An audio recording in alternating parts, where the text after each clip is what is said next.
Once upon a time, in a kingdom far, far away, there was a young girl who had a really big destiny, but she didn't even know it yet.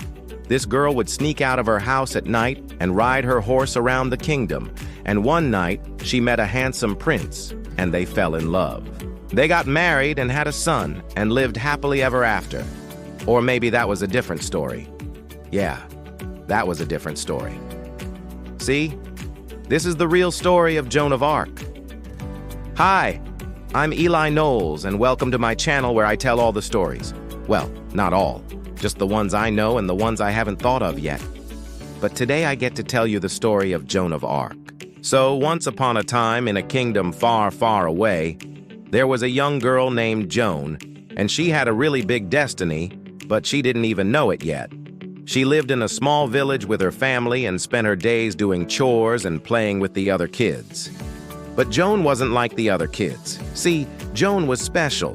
She could talk to animals, not just like one type of animal, but all of them. She could talk to birds and dogs and pigs and cows and even grumpy old trolls under bridges, and they would tell her all their secrets. And in return, Joan would help them out by stealing food from the villagers for the trolls, or scaring the villagers away so the deer could eat the crops, or convincing the local bishop that the talking donkey was actually an archangel sent from God. Oh yeah, one day while Joan was walking through the forest, she heard a loud crash and saw a beautiful white stag fall to the ground. He had a spear sticking out of him and he was dying. Joan took off her jacket and used it as a tourniquet, then sat with him as he slowly lost consciousness. "Don't go," she whispered. "Stay with me." But the stag just looked at her sadly and said, "I must go now, but I will return in 10 years. And when I do, you must come with me." Then he closed his eyes and died. Joan buried the stag and made a small gravestone out of wood. Then she went back to the village and tried to forget about what had happened. But every day she went to the forest to see if the stag had come back yet, and every day he didn't.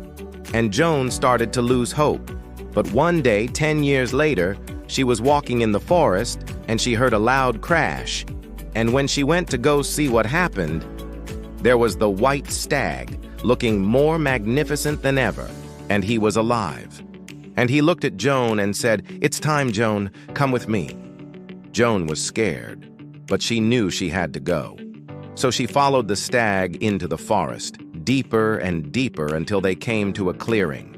And in the middle of the clearing was a castle. It was huge, with tall, thick walls and a big, scary moat. And Joan knew this was the place the stag had been trying to get her to go for the past 10 years. But why? Why did he want her to come here? Was it to sacrifice her to the evil wizard who lived in the castle? Because that's what it felt like.